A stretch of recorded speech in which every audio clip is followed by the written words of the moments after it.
Ready? Good morning, everyone.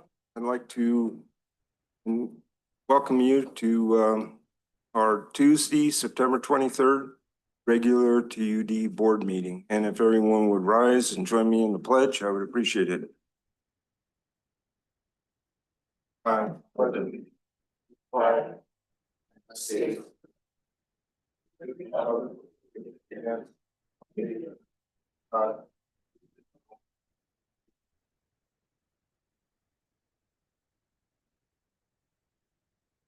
Okay, thank you very much.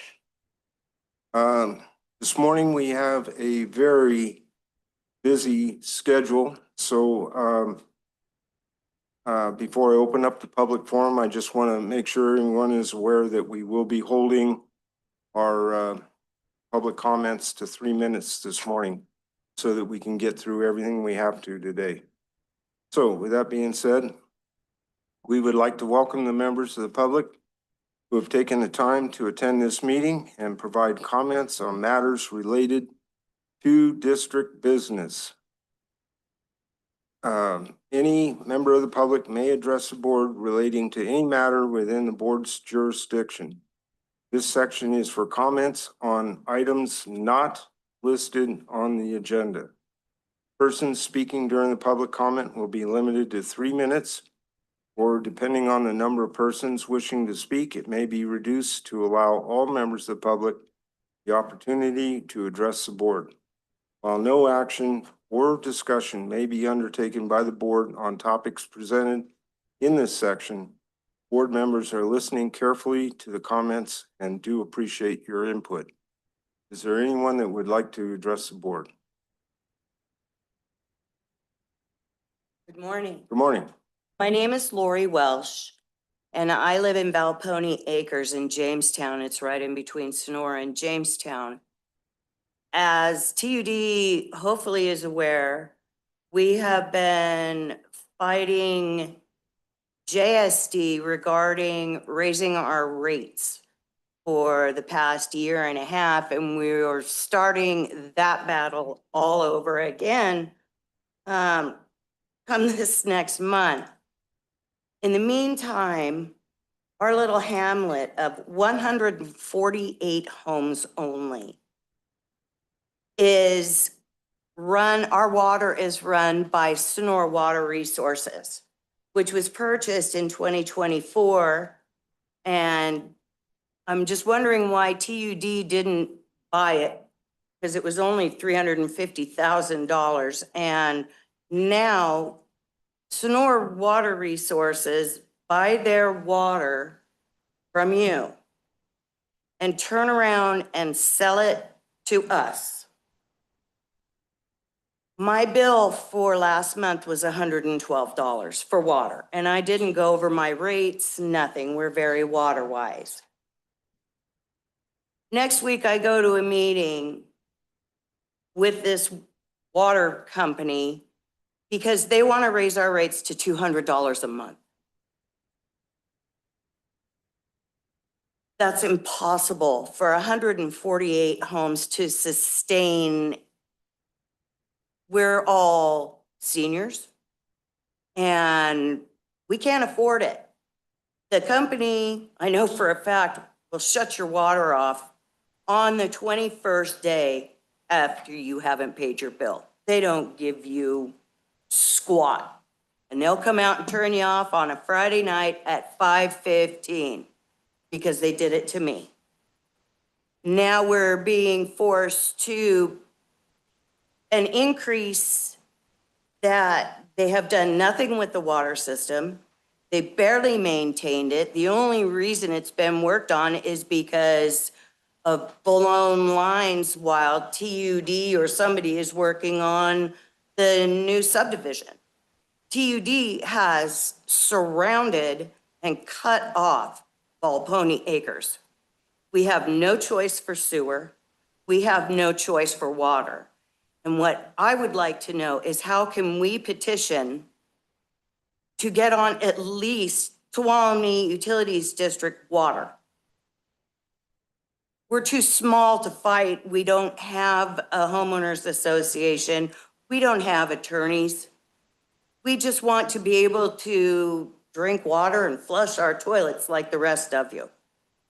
$200 is impossible. So, Don, this sounds almost like a LAFCO situation or something like that. Certainly nothing that TUD has any control over. So maybe that would be something that maybe she could get information on from you. My question is, Oh, why, no, that's just that you've reached your 3-minute limit. So speak with Don after the meeting or contact him, and then he can possibly give you some sort of information as to where to go from there, because can I schedule an appointment with you? Do you have a business card or a number? I don't have one on me, but yes. I'll look it up. Thank you. thank you. Anyone else? Good morning, Chelsea Lewandowski with Cirque, the Central Sierra Environmental Resource Center. And I know you've got a packed agenda, so I'll be quick.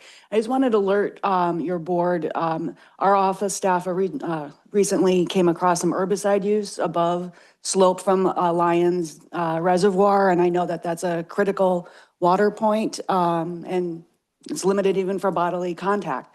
And I'm happy to talk with whoever on your staff would be the most relevant for the exact locations of the herbicide use. Thank you very much for that. Thank you. Anyone else? Morning. I don't know how this works. I've never done this before. My name is Keith Robb. I live at 11294 Damon Road. I just got a water bill for $1,129.42. This is not the first time this has happened. My water meter is a mile from my house to drive to my water meter. The laterals are over a quarter-mile long that go through multiple properties. There's absolutely no way I can monitor those water lines.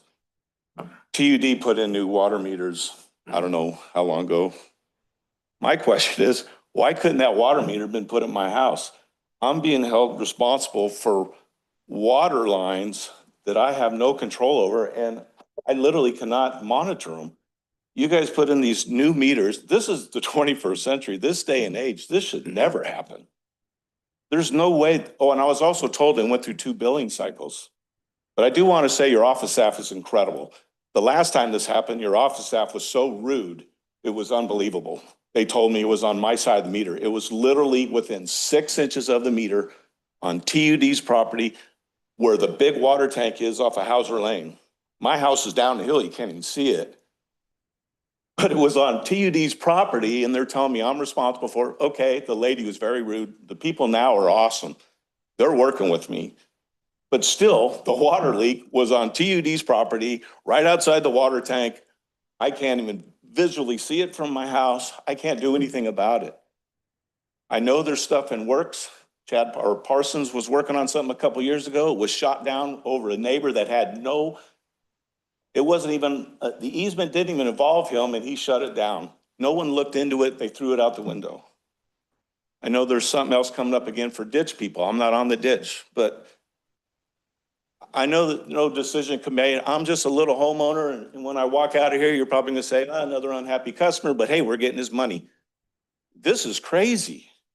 How can TUD hold property owners responsible for stuff that's not even close to their property? It's just crazy. Oops, sorry. I don't know. I know there's nothing that's going to be done, but I just had to say it. $1,129 for a water bill that I have absolutely no control over is just absolutely asinine, you know, and hopefully something's going to be done. I mean, I live off of Social Security. $1,100 to me is devastating. $1,100 to TUD is a couple large luncheons, you know, and I don't know what to do. I don't know what to say, but I just thank God that you guys have an office staff that's now at least compassionate. But I hope you really look into this, because with the cost of fire insurance and all this other stuff going on with seniors, this kind of water, I mean, this is just absolutely crazy. So I hope you really do look into this and think about people that are on limited income and, you know, work with them. And the office is working with me. I'm not saying they're not, but it's still going to be over $700. Okay, well, thank you for bringing that to our attention. If you could get your name and contact information maybe to Melissa, our secretary. This probably, Dawn, would be something for Nolte.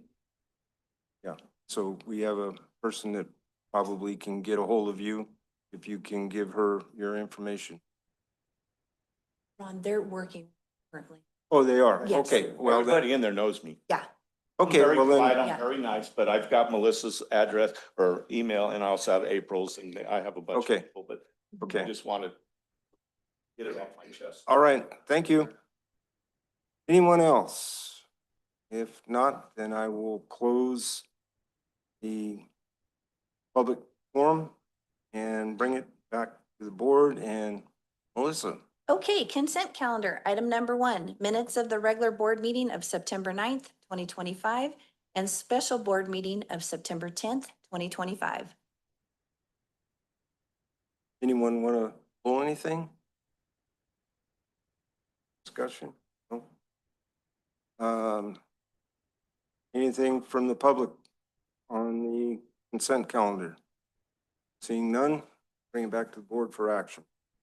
I move we approve the consent calendar. And I second it. Okay, if there's no further discussion, all those in favor? Aye. Aye. Anyone opposed? Okay. Melissa, please. Okay, regular business. Item number 2, presentation by the Tuolumne County Alliance for Resources and Environment to Care.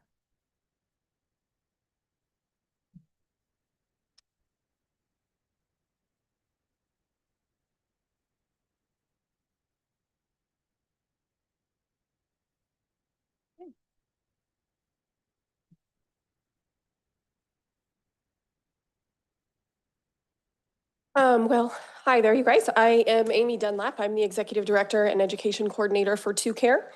And I'm sure that most of you have heard of TUCare, but I'm just here to tell you a little bit about what we are and what we do and our mission.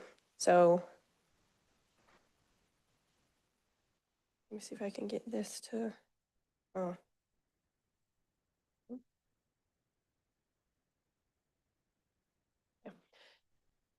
So a little bit about TUCare's mission. So TUCare was established in 1988 to enlighten and advise the public on natural resource issues. And our membership is made up of a cross-section of business owners and educators and people that are working in our day-to-day natural resources field. And TUCare believes that multiple use policies are allow everyone to benefit. And some examples of multi-use policies are things like the wood products industry that can provide us with necessary renewable building materials, and livestock owners can use mountain pastures for grazing and things like that. So TUCare advocates increased awareness of natural resources in our schools and communities, and believing that an informed public makes better decisions regarding how natural resources are managed and utilized. So a little bit about TUCare's history. So like I said, we were established in 1988, and some of the highlights in TUCare's history. Now, I will go back and say, so I have been the executive director and education coordinator for about 1.5 years. So some of these things that were in TUCare's history were done before I was here, so I was just told about them. So I was kind of just advised on what things we have done in our past. So in May of 2005, TUCare intervened on a lawsuit and rallied at the Justice Building. A group of 200 people were bused to Sacramento and joined by others from several conservative groups, and a march from Cesar Chavez Park to the Attorney General's office was led by Melinda Fleming. In 2007, TUCare agreed that we should issue position statements on 4 major items, which was Hetch Hetchy, the Clavey River, Oak Woodlands, and check dams. We hosted 2 productive meetings on the Clavey River Ecosystem Project in conjunction with Supervisor Terry Murison, and we became very involved in the Kennedy Meadows and PG&E land ownership allocation with the Stewardship Council. In 2009, TUCare created the Tours for Kids program and hired an education director. We held a Tuolumne County teacher 2-day workshop for college credits. And that was kind of the start of some of our education side of things. And in 2013, we held the first public rimfire tour as part of our annual Natural Resource Summit, while the fires were still smoldering out there. We focused the summit on the after effects of the catastrophic fires, such as the rimfire. TUCARE spent much of 2013 educating children and adults about the aftermath of the fire and what the future holds for resources in Tuolumne County. And in 2017, TUCARE helped with the Tuolumne County coordination efforts with the Forest Service and the Tuolumne County Land Use Plan and worked with the Sustainable Forest Action Coalition. In 2020, we worked on a new project for TUCARE, which was the Community Wildfire Protection Fund. In collaboration with Sonora Area Foundation, we put together a program that would help fund large-scale fuel reduction projects, and that has been wildly successful. In 2024, TUCARE wrote to legislators in support of the Fix Our Forest Act. So that's just a little bit of the history of some of the things that TUCARE has done in our past. And I just wanted to provide you a little bit of history to kind of show you some of the things that we've advocated for and some of the things that we're, passionate about advocating for. So TUCARE has two kind of main sectors. We have our advocacy side where we're advocating for natural resources, and we are, trying to really get some of the most important issues advocated for. The other side of our business is education. So our education program is continues to be very active. TUD actually this year is our first year that TUD is now going to be allowing our Tours for Kids program to do tours at your water treatment site. So we thank you for that. We're very excited. We have lots of those scheduled. Each year we work with more than 2,300 students from 12 different schools throughout Tuolumne County. And we continue to make classroom presentations where I go to their classroom and make presentations about trees, and we have our cookie mining presentation and lots of other presentations. So we're really passionate about educating the public, and the public starts with our children, right? So our Tours for Kids field trip program goes all the way from preschool through 12th grade. And our some of the other things that we do with education is we have our annual Natural Resources Tour and Summit, and we have resource-specific public tours. So we will, usually about once a year, we'll do a tour. And we also sponsor public forums on natural resource issues, and we meet with federal and state and local elected representatives on issues of concern. We educate the public about, and we also promote wildfire prevention through the Community Wildfire Protection Fund. So we will advertise about that, and that's on the Community Wildfire Protection Fund website. We also make presentations to civic groups and organizations that contribute to the media. So, and then we hold our annual membership meeting, which is our annual dinner. And there we usually have a speaker that, educates the people that are there on some sort of natural resource issue. So this is some photos of our Tours for Kids program. So we go to all different natural resource sites across Tuolumne County, anything from water, power, forestry, and anything we can find to help educate kids on natural resources. So a little bit about TUCARE's members. So our board of directors is again made up of a cross-section of people that are working in day-to-day natural resources, and we also have educators and business owners, but our members, so we can have individual members or business members. So TUCARE's members are invited to our annual dinner and given the opportunity to have a sponsorship at our annual dinner where your business gets promoted. So we, have a big banner, and you have, reserved seating and everything. And it's just a way to show that you support TUCARE and we support you. So as a TUCARE member, TUCARE works to be where you can't be. So we're your voice in this community, and we are here to just help promote reasonable and rational dialogue and be able to advocate for things that our members are passionate about. So as a TUCARE member, you're able to come to us and we can help with advocating for things. We can write letters of support for important bills and important things that are going on in the community. So we would love for TUD to be a member of TUCARE so that we can properly advocate for water resources in Tuolumne County. So having the participation of TUD in our positions relative to changes in the issues and emerging issues over time would be very beneficial to everyone. So being able to have a partnership with TUD where you are a member and we advocate for things that you feel are important and we feel are important is wildly beneficial to Tuolumne County. So that's kind of why I'm here today, is to, you know, tell you a little bit about TUCARE and to let you know that we would love for TUD to be a member of TUCARE, or even put one of your members on our board. So, yeah. All right. Well, thank you for having us. Thank you. Yeah. Is there any questions from the board? Amy, do you have a hard copy of this presentation, or can you send it in an email to? Yeah, absolutely. I can send it an email. Yeah. Yeah, thank you. Yeah. Anyone else? No? Yes? Yes. Thank you. Excellent presentation. Yeah. Thank you. All right, thank you very much. With that, anyone from the public have any comments? Good morning, I'm Randy Handbelt. I've been here before, I think you know me. I'd just like to add one thing to what Amy said. We do these tours for children and adult education. And you are now on our tour list. I think I mentioned that the last time I was there. But one thing I probably didn't tell you, and I think Amy can confirm, it's very interesting that the teachers in our schools seem to have a higher interest now this year in water-related tours than ever before, a significant increase. And so I'm glad Emily from your team is working with us to help us do those things. Education for our children in water and water issues and the proper use of our water resources is a big deal. So I thought I'd just add that comment. It's important that you know that. Thank you. All right, anyone else?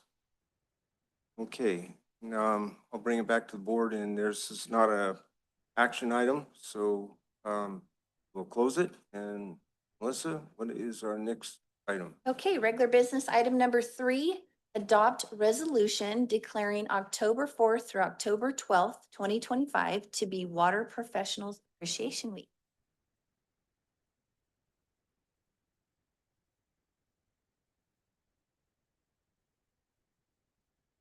Okay, that's me. Good morning, everyone. It is my privilege to present this resolution this year. This is our 7th annual Water Professionals Appreciation Week. This week was started in California at the legislative level to really just acknowledge and appreciate the folks that deal with water and wastewater and recycled water in California, because as you know, it's an essential business for us. And so we're happy when we get to share that with tours and kids and everything. But today I just wanted to put our staff up on the screen during this presentation, because these are our water professionals that serve the community 24/7, 365. And so we are participating again. The dates are October 4th through 12th. It's the first starting Saturday through the next Saturday of every October. It's really just to bring to light the folks that serve the community every day in various different kinds of careers. Really high demand occupations in Tuolumne County. TUD is a premier employer in Tuolumne County.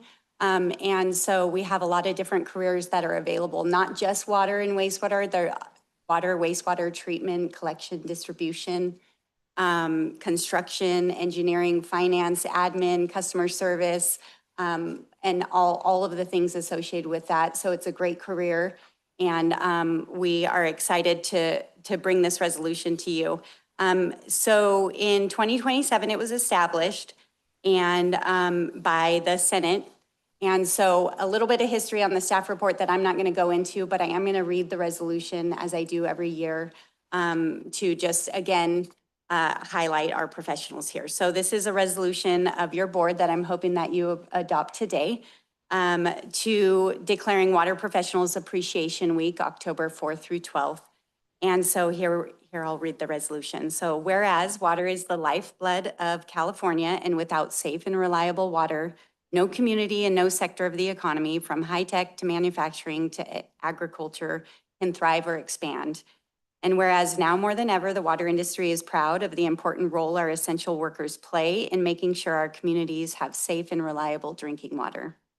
And whereas thanks to technology advances by highly skilled and trained water professionals and the dedication of thousands of industry professionals in the state, California drinking water and treated wastewater meets some of the most stringent water quality standards in the nation. And whereas depending on where you live, your water may come from a nearby well, or it may travel tens to hundreds of miles through canals or pipelines to reach your tap.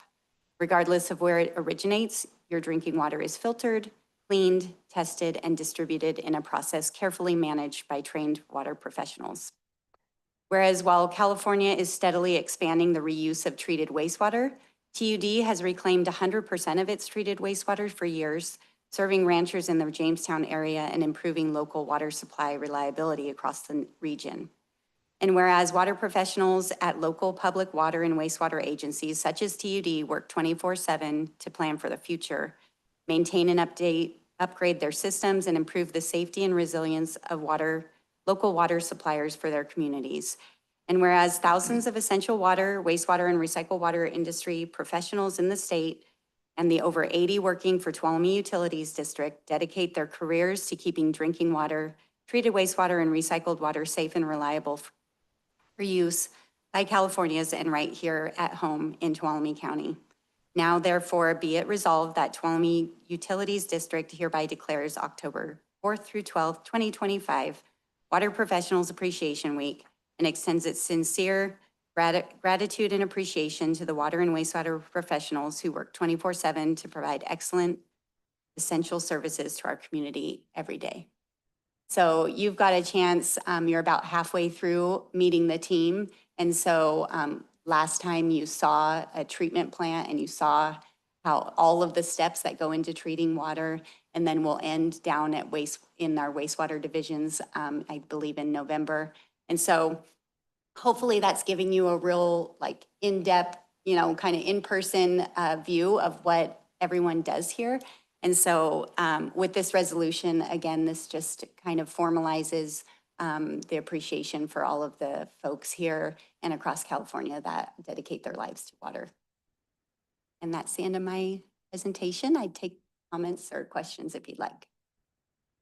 Well, thank you for that. Anybody on the board have anything to say? No? How about from the public? See none? Okay, then I think this is going to be a motion here. Yeah, we do. We Yes, have a please. resolution, so I'm looking for a resolution. I move that we adopt the resolution declaring October 4th through October 12th, 2025 to be Water Professionals Appreciation Week. I second it. Okay, there's no more discussion. All those in favor? Aye. Anyone opposed? Okay, thank you very much. Thank you. Thank you. Okay, Melissa? Okay, item number 4, consider executing amendment number 1 to the agreement with Marsh Wagner for owner advisor services for the preliminary stage of the Sierra Pines Regional Water Treatment Facility project. Hello, I'm Gadiel DiMattei, an associate engineer here with the district. Yeah, the Sierra Pines project, it's moving along smoothly. Managing that project is a bit like drinking from a fire hose. It is exhilarating and challenging. So you'll recall that we've hired Marsh Wagner to assist us with owner advisor services during the design build process. Okay, and you'll also recall that the initial contract that we signed with them was limited just to the procurement phase of the project, meaning the phase where we hire a design builder to get on board with us. Okay. You'll also recall we hired TUD Infrastructure West to be our design builder, and that ended the procurement phase. So during that process, Fred and his team over at Marsh Wagner have proven very valuable to us. Yeah, a lot of guidance, a lot of caution, a lot of checks and balances that they provided for us have been very useful, and frankly, we couldn't have done it without them. So now we would like to continue their services to assist us with the design phase of the project, and we're already designing, so we're already going. And let's see, and then possibly in the future, we could continue their services into the construction phase, but we'll get to that when we get to that. So, yeah, and as I pointed out in the memo, when we hired them, we made sure to include the services for the selection of an owner advisor to include procurement, design, and construction, so that we have those options to continue the services without having to go back out to other companies for proposals. So Marsh Wagner was considered the most qualified to provide all of those services. So now the item before you is to continue those services into the design phase. And Fred has joined us remotely, the head of Marsh Wagner. And yeah, Fred, did you want to say a few words?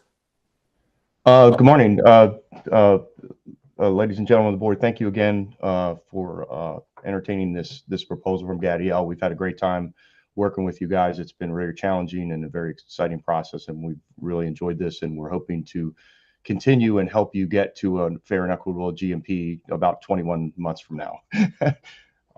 And we've done a lot of this. We're very experienced at it. As Gadiel said, we're here to provide checks and balances to promote best practices. Again, remember, with the contractor under design, build, procurement, we are negotiating in the absence of competition. So we're here to validate their deliverables, both cost, risk, and schedule related deliverables, to make sure that we get the outcome that we have set forth in the contract, and that TUD pays a fair and equitable price for the ultimate scope of work. So this phase will get you to the guaranteed maximum price in the start of construction. Yeah. With that, happy to answer any questions you might have. Anyone have any question? Go ahead. Fred, thank you for joining us this morning. I'm just curious, does Marsh Wagner have any prior history with Kiewit in terms of how they work, how they are? Well, we have ongoing experience with them. We are currently working on a very large project in Sioux City, Iowa, where Kiewit is the contractor. Now, this is a CMAR project, so it's not a design build, but we are currently engaged with the city of Sioux City and reviewing risk, cost, and schedule deliverables on that project as well. So we're getting a nice practice run to see how they operate. And that is, sorry. No, I was just curious how you would characterize how things are going so far with our project. I think everything is going extremely smoothly. We spent a lot of time last year with Gadiel and the TUD team developing a contract that is tailored to deliver us a design to budget outcome. It was tailor-made for this project, and it was specifically designed to have the design builder do all the heavy lifting for us, and also require an appropriate level of transparency, so that when we go to validate their deliverables, it's very quick and easy. We don't have to do a lot of digging and looking through hundreds of pages of PDF documents and trying to figure out what's what. This process can be very involve a lot of documentation and a lot of material to go through, and sometimes it's very hard to understand how costs are changing or why they're changing. And we've designed this project to make this very easy for both us and TUD to digest the information and move quickly. So far everything's been great with Kiewit. They've been very cooperative, and we're hoping that will continue. Great, that's great news. Thank you. Anyone else? No? Okay. All right.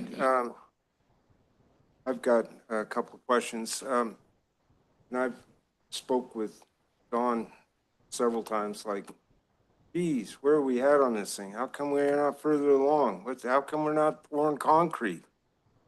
So, because in my mind, give it to Trevor Cowden, he'd pencil it in on the back of an envelope, hand it to the crew, and they'd have it built in a month and up and operating. What's the problem here? What is for the board who's not involved in this, other than just hearing from time to time, what are the obstacles that are causing this much work for us to have to get to where we want to go? Yeah. I know that's a big question, but Yeah. you asked for it, you're getting it. You got it. So first of all, yeah, I apologize for not kind of keeping the board more updated on this. And Dawn and Eric and I have talked about how we probably should be in here giving some updates to you guys more frequently because it is our largest project. It's a very important project. We want to keep you guys aware of what's happening. I wouldn't say that there's real obstacles here that are blocking progress. This being our most important project since regional, right? The wastewater treatment plant. And this being something that's going to really transform the entire water department for thousands of customers. We really want to make sure that we get it right, right? So, and that's part of the reason why we selected the progressive design build model. We want to select the correct treatment process. We want to select the correct process for handling our solids.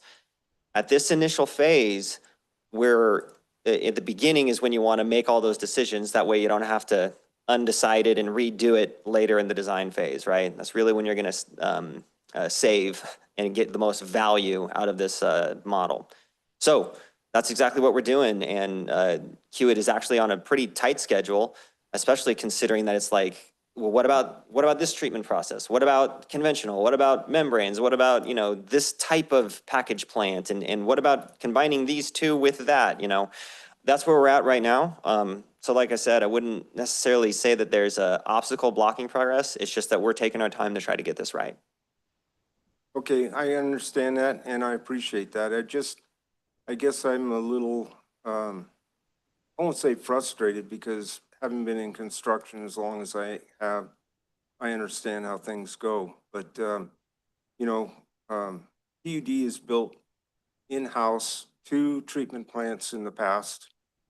We rehabbed a mess of a treatment plant and did it quite successfully. And I guess I'm just kind of in wonderment why this is, why this information about what would be the best way to go and all wasn't already pretty much a known and ready to go. Because I remember in 2012, we were trying to decide on which treatment plants we might build and where they might be and all that. And this one was my vote always to be the big one up at the top of the hill. Everything's gravity from there on out and so on. And so I'm glad to see us finally getting to this point, but it's like, come on, let's go. I mean, I'm going to be in the grave here pretty soon. Is this thing going to be up? So, any rate, I hope that we're moving at a better than snail's pace is all I'm saying. Yeah, if you don't mind, I'll chime in and try to give you a little bit more. So yes, it's true. We've built some treatment plants, a couple of treatment plants in the past and remodeled several this is the first brand new treatment facility on greenfield. And it's, I'm not saying something new, but this one poses some more challenges we have a contract with the state, the lending agency, the funding agency that we have to kind of make sure we check all those boxes that matches the state. But, thinking about, what this facility is going to serve, 15 and 20 and 30 and 40 years from now is part of the challenge, right? So the sizing of all of the, everything from the raw water source to the raw water reservoir to the size of the treatment plants, the types of the treatment facilities, the pre-treatment, the filtration systems, the sizing of the clear well or plural clear wells, the type of disinfection process you're going to, all of these things, and then the consider the age of water. So there's just a lot to get exactly right. And I think we all knew that we'd be in this duration. It's not, this duration we're in isn't new news to us. We anticipated being where we are, exactly where we are today. And working with Kiewit and working with Fred and Gadiel and the team, we're all working really close together. So, you know, it's been very cohesive and very collaborative thus far. So appreciate it. I'm with you, but I also got to respect the process and make sure we get this right. And everybody, all the resident experts have their time in. Okay, well, I appreciate that. It just, if I had the check boxes here in front of me, I would just check on big, every box that said big. Be done and over with, you know what I mean? All right, with that, if there's nothing more from the board, I'll open it up to the public. Anyone have any questions? Thank you, Gadiel. Hi, my first time here. I'm Marissa Richardson. I'm a resident on Kit Carson Drive, so property owner adjacent to the project. And we're just here representing ourselves and a few of our neighbors to request an additional meeting with the neighborhood. We have additional questions. Appreciate all the documentation that's posted on the website, but there's a lot of information there and it's a bit overwhelming. So is it possible to have another meeting with the community to answer questions, get some details on the design, where you are in the process, the timeline, what to expect, et cetera? Yeah, we'll hang out and connect after. Okay, appreciate it. Thank you. All right, thank you. Anyone else? Okay, seeing no one, then I'll bring it back to the board for action. I'd like to ask a few more questions, if I may. Oh, I thought I already asked for that. Yeah. Sorry, I missed it. So I think one thing would be helpful, and you presented this before, is timelines, kind of where the major milestones are. You know, there's a ton of tasks and action items, but it's difficult to kind of visualize from a time standpoint where the major milestones are. I appreciate that that you have a number of board presentations that are scheduled, and most of those are scheduled right after the updating the project budget, which is you know, critical. Time and money. It all boils down to time and money. I would just ask that we might want to consider having a board presentation after the 30 or the design study and report phase. There's a task item there to validate updated project budget before moving into the 30% design phase. It would be helpful to me and maybe some other board members to maybe not a board presentation, but maybe just kind of an informational item that here's where we are dollar-wise. And again, the tension throughout this is we have a limited amount of funds. It looks like from that we may have a significant shortfall. We may or may not. I'm not sure what the current status of that is. So whatever shortfall we have as we have these budget milestones, we need to have in place the funds that are necessary to overcome that. So again, a timeline would be critical. I don't know, you mentioned there was some kind of website. Yeah. That, is that accessible only to the construction team, or is that accessible to the general public or to the board? How does that work? So I believe what you're referring to is what the information that we post to the public on our website. So there's a page, Sierra Pines project page on our website, and there's an opportunity to sign up for email updates. Anybody in the public can do that, including you guys. Mm-hmm. So that being said, and then to address your recommendations for an additional presentation, Yes, absolutely. I think, like I said before, I think that we should probably, and Eric, Don and I are working on, kind of maybe something that's more regular, something to update you guys of what's going on, regardless of whether it's a big milestone. And then in addition to that, a major milestone to let you guys know sort of the, information and the, anything consequential that comes out of each design milestone or budget milestone, to update you guys as well. Just wanted to clarify something.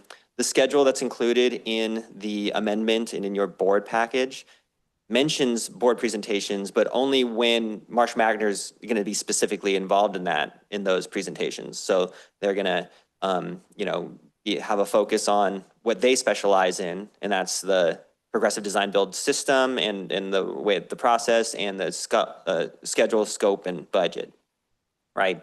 In addition to that, staff can come anytime and give you guys additional, and will give you guys even more presentations just so that you guys are more aware of where we're at with the project. Okay, did I answer all your questions? Yes. And another related issue is I know that there's been discussion of TUD using their own labor forces and resources to do some of the projects, or at least enhance, leverage our capabilities to reduce the overall cost and hopefully compress the time frame. Are there any points where we need to mobilize in-house labor or perhaps even hire additional resources to kind of fill in the gaps? I'm a little fuzzy on what parts we're going to do in-house and what parts Cubit's going to take care of. Mm-hmm. So something that we know today is that, or at least the plan right now, is for TUD crews to build the offsite pipelines and do that in-house, right? Your board will see that in the form of a capital improvement line item in a budget. If it's not already there, it's probably in the 5-year, but don't quote me on that. Be able to do that, yeah. Eric's nodding. So we know that for sure, and that is to reduce the loan and grant amount. So instead of using our grant and loan for that work and that part of the project, we'll finance that with your capital improvement plan. Beyond that, and this is worth mentioning too, we are still in early design phase. Part of the reason why the last budget, you remember, it's been a while since we brought up any sort of budget updates, is because we need to get into this a little bit more, like to 30% design, right, before we have a really solid number that we'd like to share. Okay. Right now, our budget's changing by millions of dollars from day to day, just because we're like, well, what about that piece of equipment? What about changing the building's shape? It's like, sure, it's so volatile right now that there's no point in giving everybody those kind of updates, right? So we are in the same to the request for public and information. We need to be really careful about what exactly this is actually the direction we're going, and we're all decided on this. Now we'll make a release to the public, or now we'll update the budget. So just to explain that a little bit too. Great, thank you. Okay, if there's nothing further, then I'll bring it back to the board for action. I move that we approve the to authorize the general manager to execute Amendment 1 to the agreement with Marsh Wagner for owner advisor services related to the preliminary stage of the Sierra Pines Regional Water Treatment Facility project for an amount not to exceed $370,842.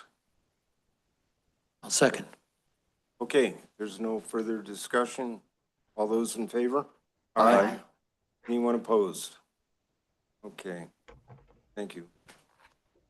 Thank you for joining us today. And thank you. Good to see you, Fred. Gabriel. Take care.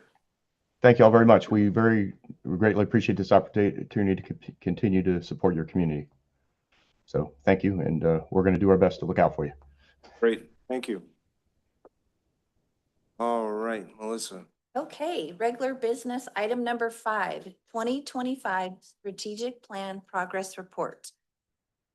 Okay. Last and final item.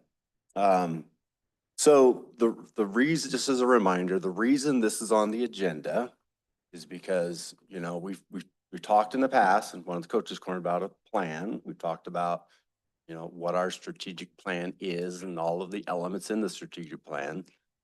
Well, as part of the plan, the board has a directive for there be a progress report on the plan annually each year. So that's why it's on this agenda, and it's usually around this exact same time in year. So it's that's why it's here. And each year, you know, I guess it's, you know, depending on the general manager, it's presented one way or another. And while there's a lot of work, a lot of progress that has been done, it's it can be none of the information that you guys received. You know, actually, we got the agenda out on Tuesday last week, right? That was a good plus because you had a little more time, no more, whatever that guy's name was, Grinch. Still your big, you know, weekend. The weekend Grinch. Yeah, the weekend Grinch. So while there's a lot of information in the progress report, none of it is new. None of it is something you've heard for the first time today, unless you just haven't been here for a full 12 months, of course. So this is just a culmination of a lot of work, and we are very proud and excited and happy and pleased of all the progress we've done. We've all sort of recognized that, you know, we're kind of a well-oiled machine. We've got all the parts and pieces moving in the right direction, and we're really efficient at what we do. So I guess it's no surprise at the end of 12 months, you can see that there's a lot of progress. So I elected not to go through each and every one of them for you because I don't want to, you know, slam. I've tried to reduce this presentation down, and each time I can't get under 35 to 40 minutes. And I think that's just too long. You've had it for a week. I'm happy. We are all here happy to answer any questions you might have on the plan. So with that, Director Ringen, is there anything? Yeah, I for me definitely specifically. wanted to say a few words. First of all, thank you very much for putting together something so, I mean, there's a ton of information here. Thank you also. I know you were deeply involved in this too, probably. This is probably one of the best ones I've ever seen. I think it is probably. The problem with it is that it is so involved. There's so much information there that even myself, who has gone way out of my way throughout the years to go visit as much of the infrastructure as I possibly could, I recognize pretty much everything in here because I visited, but it's hard to keep my mind wrapped around exactly what's going on. And so with that being said, that puts my fellow board members, especially those that haven't been here that long, at a real disadvantage or in a real predicament of trying to absorb all this information or try to. And I don't have an answer to how to fix that, but I guess I got two questions here. One is, given the information that we have here, and I mean, going through it, you can see how much has been accomplished under each item and how much we're working on or needs to be done. What can this board do without micromanaging, without interfering, without slowing down staff in pushing these various projects forward or, these various projects forward? I mean, we want to be part of the team. We want to help. We want to keep this momentum up because, quite frankly, of all the GMs that we've had in the past, there's never been one that turned out anything like this. There's never been staff that has turned out this amount of positive work. I'm remembering in 2012, it was a big deal just to keep up with all of the burst pipes, all the leaks. That was what the construction crew did. They ran around fixing leaks.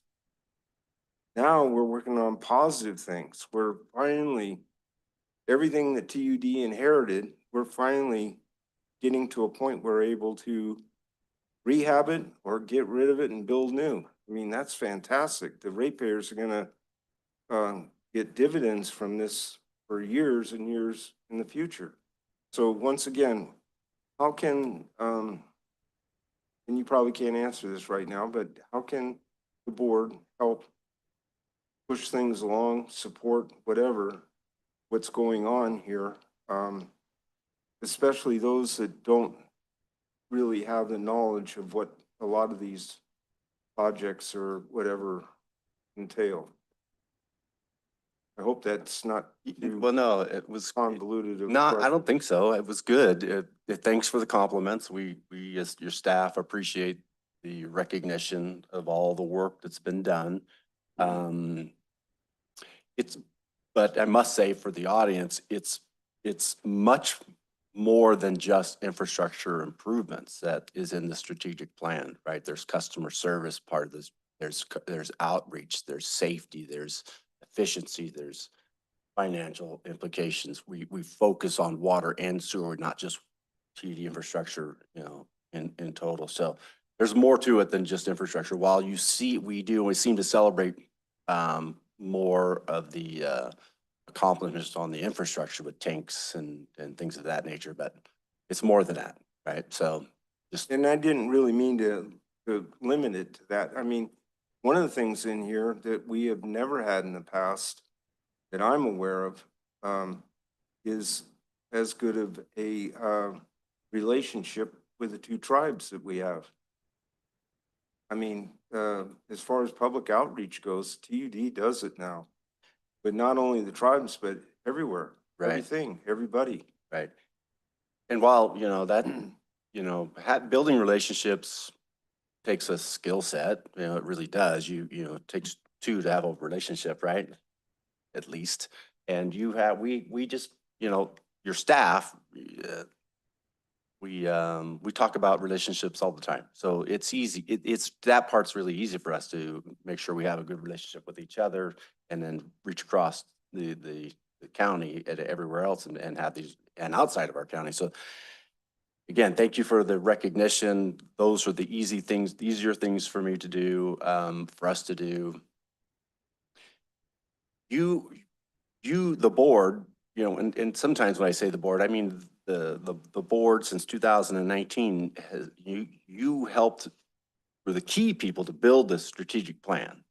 This is your plan. This is your directive to your general manager to have your staff work on all of these things.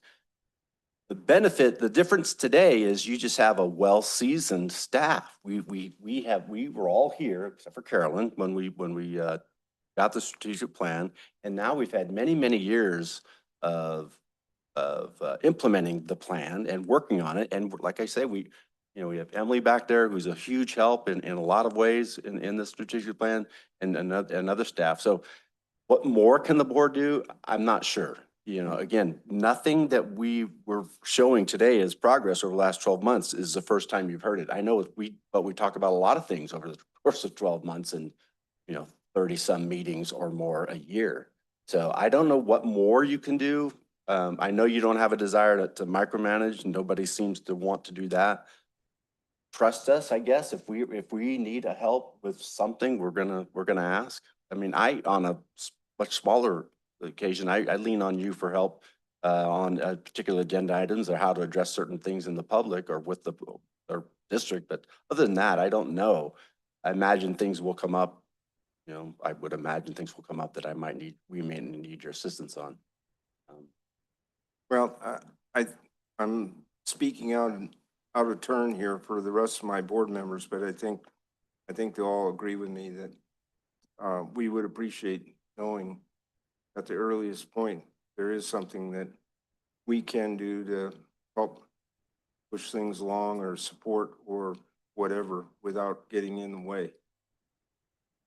Absolutely. And so that it makes me ask the question, and it's not something you have to answer today, but over the next period of time, months, couple of weeks or months, if you see something in the strategic plan or the progress report that you see as needs addressing, needs maybe a tweak or a change or a thought, feel free to call me up and let's have a conversation about one of those items or some of the items. Well, I can think of one thing right off the top of my head.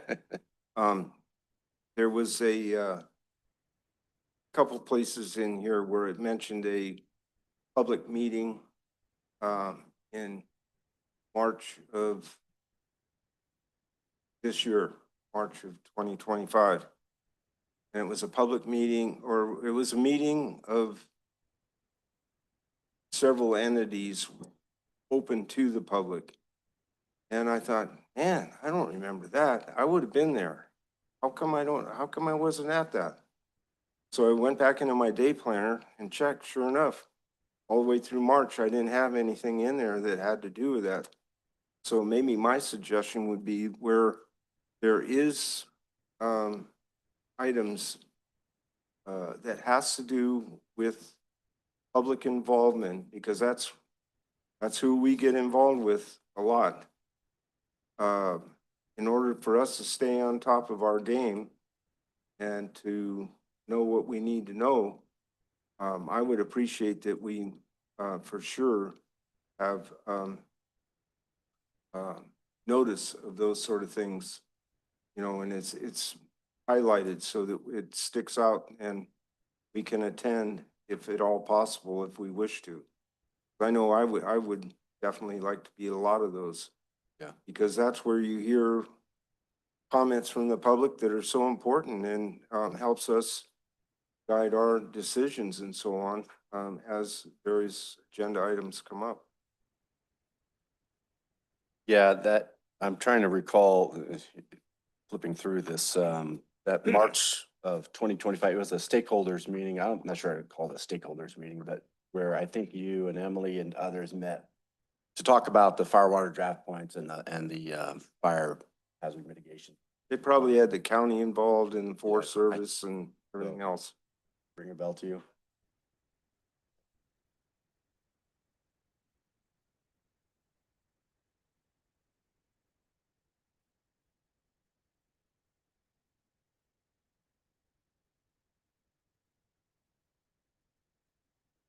Why did it say public input? No, I can find it. Yeah, I thought I could. It's on one of the back pages. So anyway, but what's that? Oh, that's pretty good, Chelsea. So what we're referring to is we've spent the better part of 2 years developing this plan, two components, the fire water draft point plan and the fire wildfire defense plan. So there a lot of coordination had needed to go into developing that plan. We've had several of those throughout the year. I'm not sure why we highlighted one or two, but the good news is we developed a plan, right? We have a fire water draft point plan and the fire defense plan. So that's the good news, right? And so what I'm hearing from you is you'd like the board to be more aware of these sort of stakeholder meetings. Correct. And then tagging on with that, I think it would be really helpful for the board. And I don't know quite how you do this, and I do not want to heap more work on staff. You guys got too much going on right now almost. But it would be really good to maybe have someone responsible to pick things that come up that are really important to staff that need to get accomplished, and that the board's made aware of it so that as things come up, we're supportive of it and we're trying to push it along and whatever. Maybe we might even have a suggestion or something, or be able to help out in some way by contact with a legislator or something like that. I know in the last year, that's what I've been working on, is trying to get staff involved one-on-one with our legislators, and I think it's paid off in spades in some areas.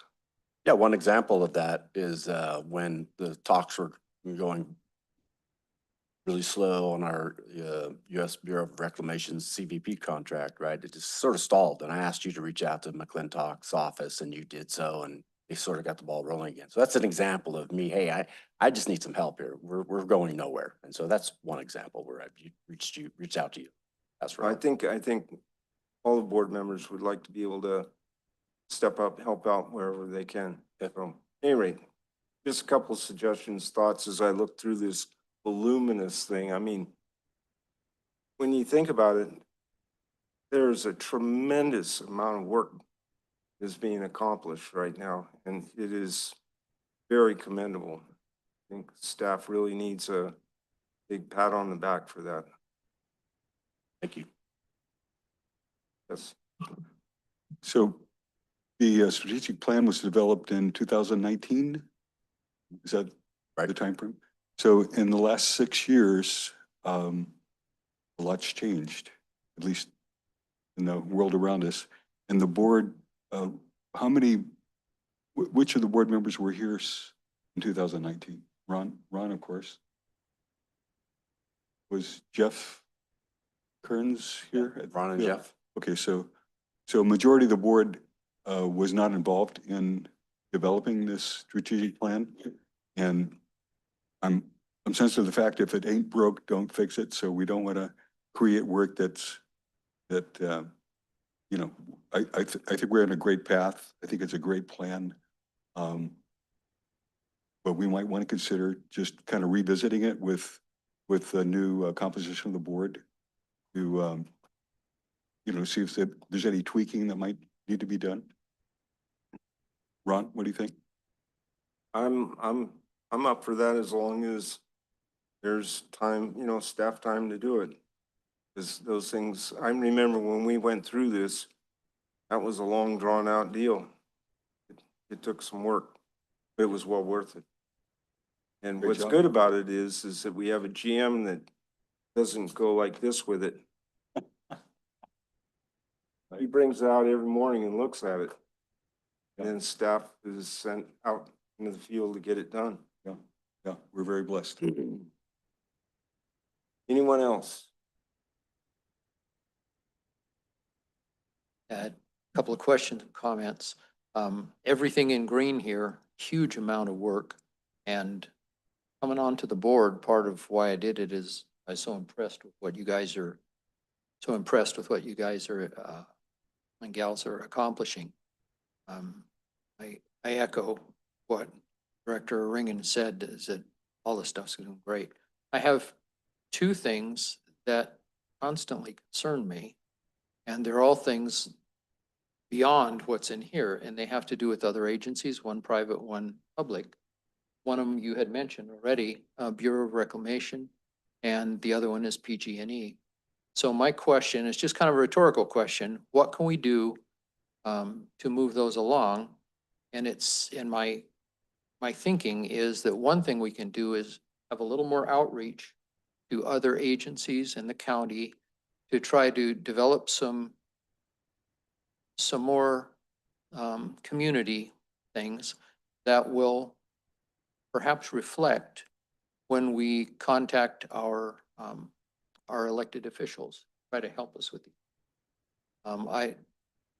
some of these have gone on so long, and it looks like the Bureau of Reclamation and the tribes, we may be making some headway there. That would be so good. But they're the only things on here that don't just look like stunningly successful to me. And I'm wondering if creating more connections might help us before and during the time that we connect with elected officials and administrators at the state level to try to get some of these things on the agenda. But that's only two things out of hundreds here. And I think you're doing a great job.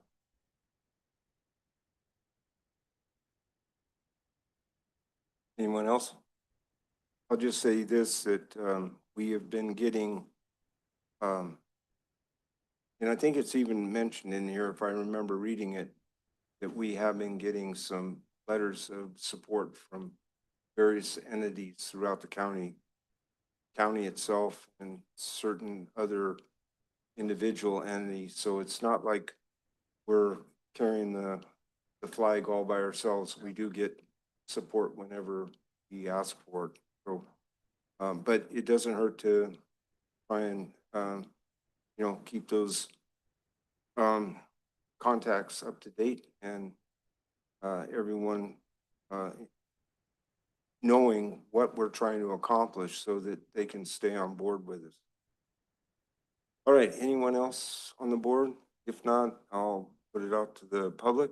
Anyone have anything to say? If not, I guess this was a information only. Okay, then I guess we'll close that. Thank you, Don. That was Well, ton of work there. thank yourself and thank the staff. I mean, we're all a team. Everybody's pulling on the same side of the rope. Great. Okay, Melissa. Let's see, on September 10th, we all participated in the CSDA governance training, which I thought was fantastic. Hillary did a fantastic job delivering the information we needed. That was just superb training. I just can't speak highly enough about that training. I'm glad Abby took the time to organize that and get it on our schedule. On the 16th, I met with President Ringen again to go over the agenda items and other issues related, district-related issues. I participated in several, not as many as Eric and Gadiel, Sierra Pines Task Force meetings. That's just going to be ongoing for a while. And that's the end of my report. Nothing to report. Oh, give me a break. And I just wanted to report that our auditors were here last week doing their field review, on-site field work for fiscal year ending 2025. And their preliminary report says that they don't have any findings, so it was a good audit. They are still finalizing their information and their reports, and they will officially report it to the board. It looks like it's going to be the board meeting of October 28th, but that is just the preliminary results of the audit so far. I understand you get kudos because it was a really good audit.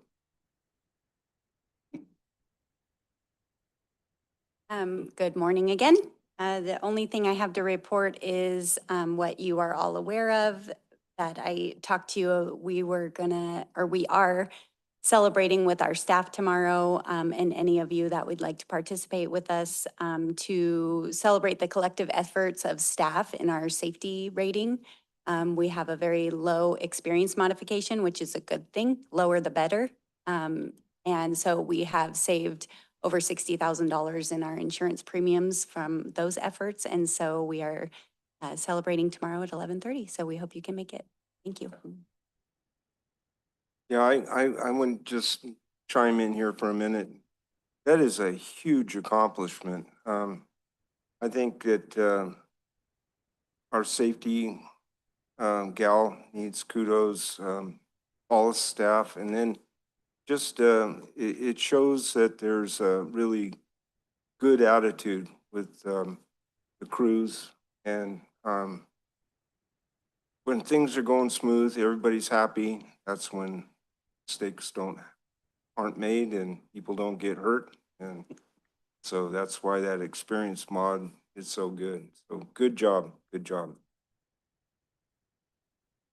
Guess we're back to board. Who wants to go first? Nothing to report. Only the September 10th training, I also think it was pretty great. We saw how boards kind of fall apart. We also saw how not to.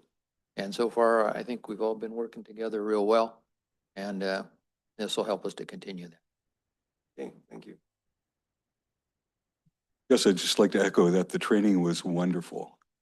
Thank you so much, Abby and Don and everyone else involved in that effort. That was, yeah, it was truly remarkable. And having it here, having the conversation or the dialogue between all the members face to face, it was just, it was spectacular.